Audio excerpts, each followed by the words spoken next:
वृंदावन सो bone नहीं, नंदगांव सो गांव, बंशी but so but नहीं, कृष्ण नाम सो नाम। वृंदावनं मम हृदयं पवित्रं, वृंदावनं परित्यज्य पादमेकं न गच्छति, धन्य वृंदावनं तेन भक्तिर्नित्रति यत्र च। वृंदावन के वृक्ष को मरम न जाने कोई, डाल डाल हर पात पात पे राधे राधे होए। বৃন্দাবনের যে পবিত্র ভূমি তার মর্ম কেউ জানতে পারে না, তার বৃক্ষ লতা সব পাতায় পাতায় ডালে ডালে রাধে রাধে রাধে রাধে জপ হতে থাকে। সেই সেই স্বর সেই ধ্বনি সবার কানে পৌঁছয় না, যে শুনতে চায় তার কানেই পৌঁছয়। এই কথাগুলো আমার লেখা ছিল ওই প্রাচীন কৃষ্ণ মন্দির থেকে, তাদের ফলকে গেটের ওপরে লেখা ছিল, সেখান থেকে আমি তুলে রেখেছিলাম। বৃন্দাবন থেকে ফেরার দিন এগিয়ে আসছে, 10ই মার্চের দিকে আমি যাচ্ছি 2022 সালে। বাবাকে দেখলাম, বৃন্দাবন বিহারীকে দেখলাম, আর বাবার মধ্যেই ভক্তদের বিরাজ করতে দেখলাম। বাবা আমাকে টেনে নিয়ে গেল আমার পরিবারের বাইরে, নিয়ে গিয়ে একটা বৃহত্তর পরিবারের সঙ্গে যুক্ত করে দিল। আমার অন্তর্যামী গুরুদেব যে কত রূপ ধরে আছেন, রাধা রমন, রাধা মদন মোহন, রাধা গোপীনাথ, শ্যাম সুন্দর, রাধা দামোদর, বাকে বিহারীজি, রাধা বংশীধারী, রাধা গোবিন্দদেব, যুগল কিশোর, রাধা গোকুলানন্দ, রাধা রাস মাধব, স্বয়ং গোপীশ্বর মহাদেব, সব আমাদের প্রাণপুরুষ যে রাধানাথ পরমাত্মা, তো আর নাম ভিন্ন কিছু হয় না। তিনি শান্ত শিব, তিনি সচল জগন্নাথ। আবার নটঘট গোপাল ব্যাকুল হয়ে ভক্ত সেবার জন্য সারাক্ষণ ছুটোছুটি করে বেড়াচ্ছেন। কিভাবে উনি ভক্ত সেবা দেবেন, কোথা থেকে দই আসবে, কোথা থেকে রাবড়ি আসবে, কোথা থেকে জিলিপি, সবকিছু নিয়ে সারাক্ষণ সকাল বিকেল তিনি ব্যস্ত। তো এইভাবে আমার তো 4 দিন ধরে নিন্ধুবনও যাওয়া হয়ে গেল। 10 তারিখে সকালবেলা 4:15 ঘুম ভাঙলো। 4:15 নিজের কাজটা ছেড়ে জব টপ করে স্নান টান করে উপরে কীর্তন শুরু হয়েছে দেখে চলে গেলাম। বারান্দায় বসে কীর্তন হলো। তারপরে 6:45 সময় আমরা 10 তারিখেও নগর কীর্তনে গেলাম। কিছু না, সঙ্গে কিচ্ছু নেই, শুধু আমি, পুরো বন্ধনহীন উন্মুক্ত এক জীবন এখানে। যে স্বাদ সেদিনকে পেলাম, ব্যাগ নিইনি, সঙ্গে টাকা পয়সা নেই, চশমা তো পরাই যাবে না, বৃন্দাবনে চশমা বারণ, মোবাইল নিইনি, চটি পরিনি, সুতরাং মানে কিচ্ছু নেই, খালি হাত দুটো দিয়ে তালি বাজাতে বাজাতে আমরা হরিনাম কীর্তন করতে করতে সেদিনকে আবার নিধুবনে গেছিলাম। পুরো হাঁটা পথে বাহু তুলে জয়ধ্বনি দিতে দিতে, মানে আলাদাই আনন্দের এক প্রকাশ। সেখানে আবার সেই বংশীচোরা রাধারানী ললিতা বিশাখা, ওখানে নিধুবনের মাঝখানটায় যেখানে আমরা কীর্তন করি, সেখানে সব ভক্তরা, বিশেষ করে লঙ্কার ভক্তবৃন্দ, সে প্রেমাশ্রুতে বয়ে গেল, কান্না কাটি, জড়িয়ে ধরে আলিঙ্গন, ধুলিতে গড়াগড়ি, সেই যে ফলকে বাঁধানো জায়গাটা রয়েছে মাটির, যেটা সেখানে সব গড়াগড়ি দিচ্ছে এবং কান্নাকাটি আরম্ভ হয়ে গেল। সেই নাম কীর্তনের আমরা সবাই বয়ে গেলাম। তারপরে ওখান থেকে বেরোলাম যখন, ফুলমণি মামা আর দাদা সবাই বললেন, নাম কিন্তু উঠিও না, নাম করতেই থাকো। আমরা সবাই জানি নাম করবো, এক মুহূর্ত যেন আমি নাম থামাতে পারিনি। সেদিনকে বেরিয়ে গিয়ে আমরা রাধারমন মন্দিরের দিকে গেলাম, গোকুলানন্দ আদি মন্দির যেদিকে, যুগল কিশোর মন্দির, সব দরজা বন্ধ। আমি যখন হেঁটে যাচ্ছি, মানে আমি আমার সঙ্গে 2জন, দিলীপ দা আর কুলমণি মামা, বাকিরা যে বৌদিরা দিদিরা সবাই কোন দিক দিয়ে বেরোলো আর কোথায় হারিয়ে গেল জানি না। আমি চলে গেলাম ওদের সাথে, দরজা তো বন্ধ মন্দিরের, যমুনাজির দর্শন, কেশিঘাটে পৌঁছলাম আমরা।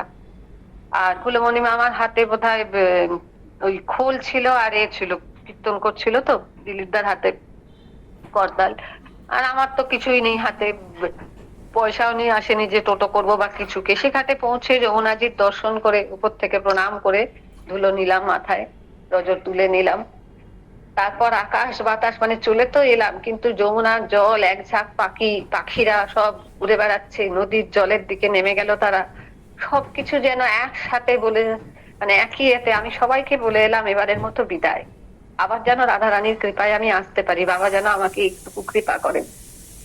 হেঁটে হেঁটে ফিরে এলাম। মামারা জিজ্ঞাসা করলেন, আপনি পারবেন তো ফিরতে আমাদের সাথে? আমি বললাম, হ্যাঁ হেঁটেই ফিরবো তো, কি আছে আমার, মানে আমার তো কোনো অসুবিধাই নেই তখন তো। তো যাই হোক, সেই রাম দরবারের সামনে এসে প্রণাম করে তারপরে মুখে হরে কৃষ্ণ হরে রাম কন্টিনিউয়াস ছিল, ঘন্টা বাজিয়ে দিলেন। আমরাও নাম করতে করতে ওখানে গিয়ে প্রণাম করে আবার ওপরে বাবার ঘরের সামনে গিয়ে বাবার চরণে প্রণাম করে নাম বন্ধ করলাম। মানে বন্ধ হওয়াটা উচিতই নয়, নাম তো অহরহ শ্বাসে শ্বাসে চলা উচিত। তো বাবা ছিলেন ভেতরে, একটু পরে বেরোলেন। তারপরে সকালের সেবা হলো হলো, বাবার কাছে আমি একটা কথাই নিবেদন করলাম, বাবা আজ তো সন্ধ্যাবেলা ট্রেন, আমরা বেরিয়ে যাব। বাবা খান নাড়লেন। বললাম, বাবা আবার আসতে পারবো তো বৃন্দাবন? তখন বাবা একদম সুন্দর ভাবে, হ্যাঁ হ্যাঁ, বৃন্দাবনে আসা কোনো ব্যাপারই না, এখানে বুক করে নেবে, টিকিট করে নিয়ে চলে আসবে। আমি বাবার মুখের এই আশ্বাস বাণী নিয়ে খুব খুশি হয়ে গেলাম। তুমি নিয়ে আসলেই তো আসতে পারবো বাবা, আমি জানি। তারপর তো এইভাবে আমাদের দিনটা গেল, দুপুরবেলা থেকে বেরোনো। তো এইভাবে বাবার কাছে দুপুরবেলাও যখন 3টের সময় গেছি, সেদিনকে বোধহয় আমরা সেবা করেছিলাম বংশীধারী মন্দির বা অন্য কোথাও হবে, আমার মনে নেই, সেটা লেখা নেই। তো বাবার কাছে যখন আর একবারও গেছি, তখন দেখি 3:30 নাগাদ একটা মজার দৃশ্য। মানে এটা গুপ্ত কিছু রহস্য আছে কি হাসিরই খোরাক আমি জানি না, শুভঙ্কর ডাক্তার আর বাবা বারান্দায় বসে একে অপরের পালস দেখছে, নারী। বাবার পালস শুভঙ্কর দা দেখছে, তারপর বাবাও দেখি শুভঙ্কর দার হাত ধরে পালস দেখছে। আবার একটু একটু হাতটা মুভ করে করে এদিক ওদিক পালস পাচ্ছে না মনে হলো, হাসছে, দুজনেই হাসছে। কি হলো ব্যাপারটা?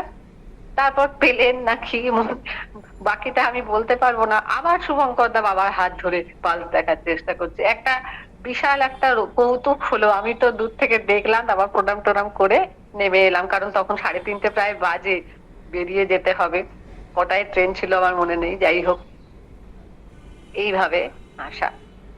আর একটা কথা এইখানে আমার কদিন ধরে বলার, একবার তার আগের বছর নাগের বাজারে বাবাকে আমি একটু খামে করে কিছু সামান্য, মানে খুবই অল্প দিতে গেছিলাম, বাবা নেননি। বাবা খালি বলেন, তোমার তো নিজেই কষ্ট করে তুমি চলো, আমি কি করব। আর আমি জানি আমি যদি সামান্য কিছু বাবার কাছে দিতে পারি, একটু সৎ ব্যবহার হবে।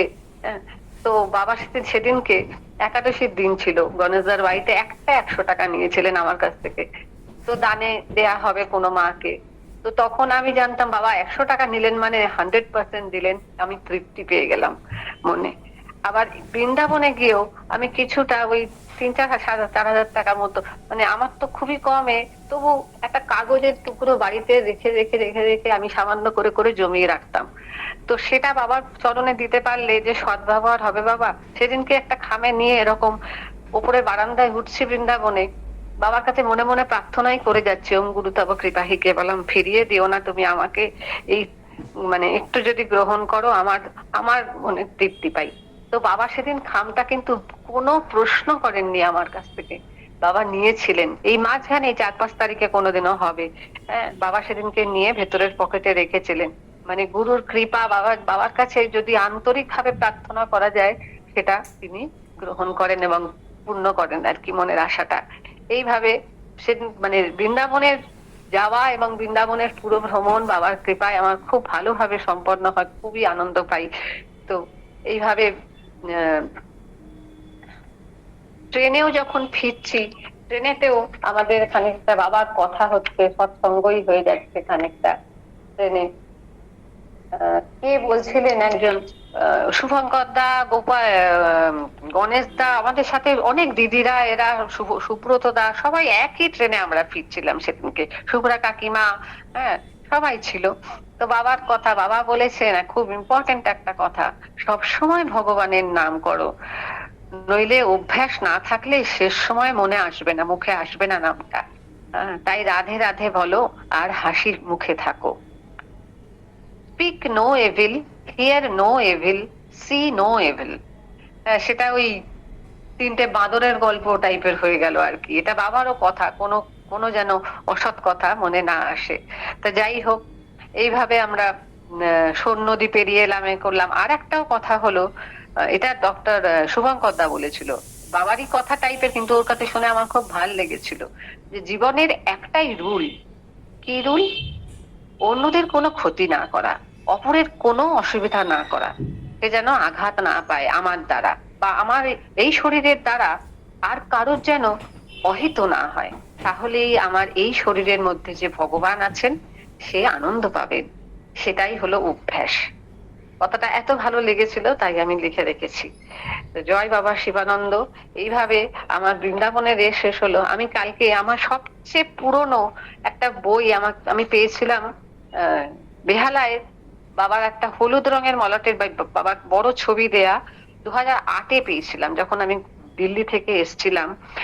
তো সেইখানে একটি কথা পাতা দেখলাম বাবার কথা, আমি সেটাই পড়ছি, আজকে শেষ করব। এটা হচ্ছে বিচিত্র জ্ঞান অধ্যায়, তত্ত্বজ্ঞান বলে লেখা। গায়ত্রীর অর্থ কি? যে মন্ত্র গাইলে বা জপ করলে গায়কের বা জপকারী সাধকের ত্রাণ বা উদ্ধার লাভ হয় তাকেই বলে গায়ত্রী। এগুলো বাবারই কথা। কেমন করে প্রণাম করতে হবে?